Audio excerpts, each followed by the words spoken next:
eegaa kabajamtoota hordoftoota keenya ammaan tana boodaan nuti argamnu paarkiin Xoxoo keessatti argamna. Haa ta'uuti naannoo kana qonnaan bultoonni naannoo kana jiran hedduutu jira. Sanii wal qabatee immoo ammaan tana ummaatiin tan gaara keessa qoraan guutee deemtu akka jira. Ishii kana mee dheenee waliin dubbisnee haala qoraan keessaa guutee nama jiraachisaa taate wanti waliin dubbisnee kaan jira.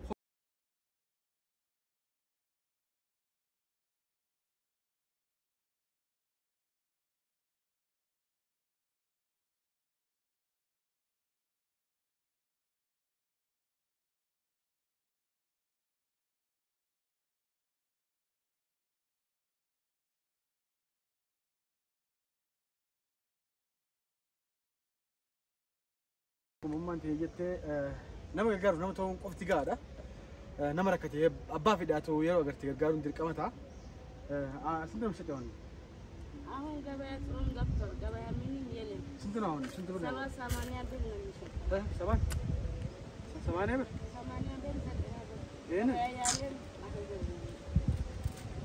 Egaa daawwattoota keenya akka ishiin jette dhageessanii jirtanii qarshii 90 yookaan 100 Ayşin gurgurta si baati deemti maal jedhuun ልጆች አሉሽ? ስንት? አራት። በዚህ ነው ልጆች የምታስተዳድሩ? ኦኬ፣ በዚህ ነው የምታስተዳድሩ? waan isin tadagoo jirtanii kanaan ilmaan kiyya guddii faddaachuu jirti. Asiin baatee waan kana yoo hagam xiqqaate anuu ol fuudhuu danda'u. Anuu ol fuudhuu danda'u. Indeet chaalchu? Hedduudha ulfaata daawwattoota keenya. Wanti kunis hedduu ulfaata akkamitti akka isin fuutee deemtu adoonoo. Rabbiin gaa nama rakkate arguu caalaa wanni nama gadi hin jiru. Keessaafuu ilmaan ishii guddisuudhaaf fiifa waan daabboota kan nyaatti haa ta'u garuu ilmaan ishii guddisuu jecha kan ishii waan kana baattee deemu jirtu.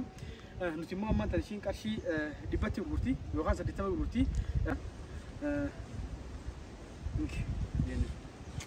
የልጆች እንትን ይሆን ብቻ እንደዚህ ኤጋ ዳውቶተ ኬኛ akkuma gartan namoota rakkatan bakka federitti ogaratan biram kutina gargaara deeggaraa sin jenna maalifi humanity dha namummaadha maalifi abbaa fedhe saba fedhaa ta'u nama fedhaa ta'u nama rakkate tokko gisee garta haadha teenya dhaabdee ilaalta namni kun filatee deeme kasaba ta'u waan kana akkan ol fuudhuu danda'an ishiin immoo darabbaatee ilmaan isaa ol fuudhuu miti anaaf namni lama ol fuudhuu danda'u darabbaatee deemaa jirti kana wal qabatee miira addaa keessa nama galcha wanni kuni haa ta'u maal jenna gaa waan qabnuuf gargaaree bira dabruu malee wanni nuti hin jiru jennu.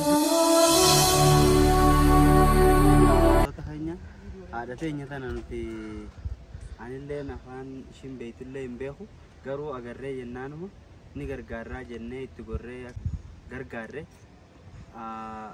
sabaanillee tokkoo miti amantiillee tokkoo miti garuu immoo nuti gorreetuma gargaaruu barbaanneetuma gargaarree jechuudha.